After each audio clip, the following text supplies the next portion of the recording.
Going on, Jerome's. So, of course, we in general are pretty fired up about the Vikings. Also, you're sipping that purple Kool-Aid, drinking the purple positivity and all that stuff. But this offseason was pretty damn good. It's pretty damn fun for me. The Vikings moved on from Kurt as well as Danielle Hunter, but a legitimately fantastic free agent class, fiduciarily responsible, as well as hitting 2 pipe hitters in the first round with J.J. McCarthy and Dallas Turner, and just really, really excited about what that future is going to bring. That's as cold as ice.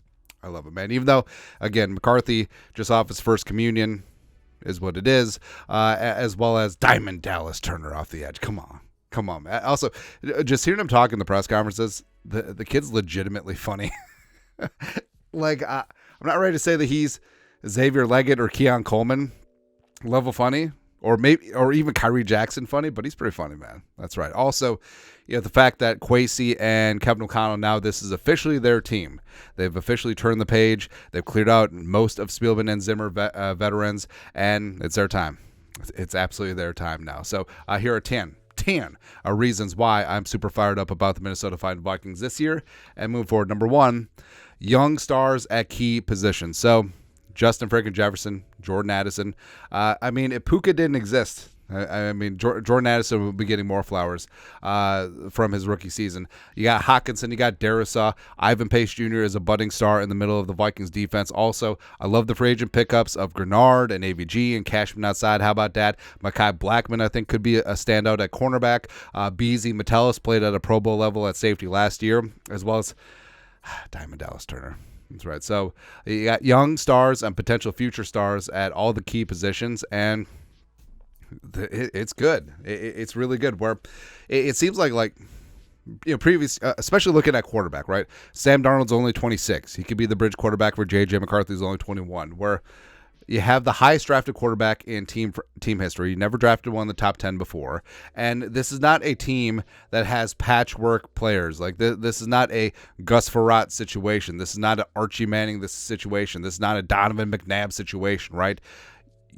Growing your stars at home and supplementing with a few young key free agents and bad, man. Number 2, there's no veteran win now window. Well, like the Vikings, I know it's fun to be all in, but as someone who's played a lot of poker, sometimes you go all in and you lose, right? And then you start over from the rubble. Look at the Buffalo Bills. Their Super Bowl window was open, now it's closed, right? But I just did like a little skull clap there.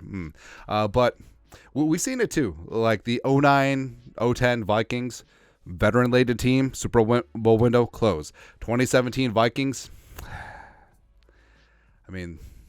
They should have won it that year, but it is what it is. Eventually that window closed. Some of those veterans were cycled out. But now you have this young-ass team. There's no closing of the window. Like, this team is ready to be good for a long time and be able to stick together, which would be fantastic. Also, number 3, no bad contract drama. So the elephant in the room with Kurt was always the contract. Now, towards the end of it, Kurt was by average, like the 14th highest paid quarterback in the league, so it wasn't really that big of a deal. But it just hung over the team because every single time the Vikings didn't land a key free agent, they had to cut one of their own. You always looked at Kurt. Now, is that fair? Probably not. But it is what it is.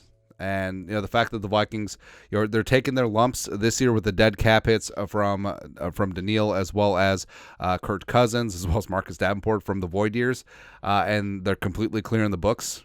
Essentially, moving forward, it's good. And there's no, you could say, well, what about the Jefferson contract? There's no drama there. It's going to get done, right? And the whole thing about it is that with Kurt is always oh, what's going to happen? What's going to happen in the future? Oh, he's a lame duck. Oh, what's going to happen? Or even Daniil. Every single offseason with Kwesi, they were pushing money forward, guaranteeing cash, working things around, but that's done as well. So now it's just focusing on football. Number 4, the head coach and GM are on the same page, a.k.a. they don't hate each other, which is kind of good. And I do feel like Kwesi and Kevin O'Connell, they don't have to be best friends, but they do seem to have a very good professional working relationship. And also, they seem like they like each other too, which actually goes a long way. Where, Yeah, it's good to have. You can certainly have a difference of opinion, but also not be petty and passive aggressive. But this can only work out for the best, right? And the fact that they're reviving this culture, that they're completely turning around this culture, and now, like I said, they've completely turned the page. They've essentially washed out every team leader from the Spielman and Zimmer era, except for, of course, the superstars like Jefferson and Darrisaw and Daniil Hunter's restructured his contract a couple times. Next up, number 5, head coach and quarterback on the same page. So this is not like Kurt and Zimmer. It's like, oh, well, this is going to be a good year because we just started watching film together. It's been 5 years. Or 4 years, whatever. Someone else was in the White House at that time. Are you kidding me? Like, it took a presidential era to completely just start watching film together. Please, but Kevin O'Connell's job is on the line, and he knows it, and Kwesi too. Like they got their quarterback. Is he the best fit for their system? Seems like it. Can they grow and show together? Yes. Is J.J. McCarthy good to put in the work and be a gym rat and a bookworm and just really get into this thing? Yes. I think that he is. And I think that, Caleb Williams obviously would have been fun. Jane Daniels has his pluses too. Drake May, sure. But dollars for donuts, I think that McCarthy is the perfect quarterback for what Kevin O'Connell wants to do. I really think so, because some of those other guys, you look at Nix and Penix, a little bit older prospects. Same thing with Jaden Daniels, maybe a little bit set in their ways. And Drake May and Caleb Williams are going to do whatever the hell they want at times. McCarthy is going to operate the game plan. He's going to work within the framework of the offense, and he's just going to be a freaking Boy Scout. I think that's what Kevin O'Connell and Kwesi wanted. Number 6. Head coaches at defense coordinator and special teams coordinator. So Brian Flores, we've been over him. Brian Flores is a true leader of men. He is no nonsense. He gets results wherever he goes. He flipped around what was the 31st ranked defense in the NFL in 2022, turned it into a top 12 unit in most statistical categories. So the fact that he did that with the same personnel, by and large, pretty amazing. Now he's getting his guys. He's had a much larger voice in free agency and in the draft, and he's getting his dudes. And we've been over the fact that Brian Flores probably is being frozen out by NFL owners. The lawsuit is still hovering over things, and the way that things ended with the Dolphins, I don't blame Flores at all. I blame Stephen Ross, definitely, but he may be here for a while, because the fact that he turned around that Vikings defense so precipitously and got zero goose egg D'Angelo Russell NFL head coaching interviews, it's ridiculous. But the fact that he could be here long term and build just an FU defense to the league, just like a defense that is just going to, hey, what if Flores builds the number 1 defense in the league and doesn't get a head coaching interview? That would be such a slap in the face. Don't even want to fathom it. He doesn't deserve that. And also Coach Matt Daniels. I think that Matt Daniels could make the leap to head coach, much like John Harbaugh went from special teams coordinator to head coach, because the way that he treats his guys, the way he's fired up, the way he sees the game, the way that he talks about the intricate details, like you could easily see him being a leader of a team. So the fact that the Vikings have 3 head coaches, well, 3.5 if you count Pettin, sure, but 3 head coaches on staff, it's pretty damn amazing. Next up, number 7. The we over me culture. So you've noticed, I'm not saying that the Zimmer era guys were selfish, right? But you notice that the whole thing about keeping leaders like Harrison Smith, a guy that took significant pay cuts to remain a Viking over the last 2 years. And you look at some of the free agents they brought in, a little bit less than what the market could bear on some of their contracts. You look at Justin friggin' Jefferson. You look at Aaron Jones. You look at Jordan Addison. You look at Hawkinson, right? And also you look at J.J. McCarthy. J.J. McCarthy, like we said, is the ultimate freaking Boy Scout. And let's get ahead of ourselves, but when it comes to contract time with McCarthy, couldn't you see him taking significant less just to keep the team together? It's crazy, man. It's crazy. But you have guys that are bought in. It's all about winning games. It's not putting out stats. It's not doing this, that, or the other thing. It's about winning games. And you could tell, the culture's completely shifted. It went from a fear-based organization where No one said hi to Brian O'Neill in the hallway. Now we're good to go. And, you know, I know the Wolves got spanked on Friday night, but whatever. Wolves in 5.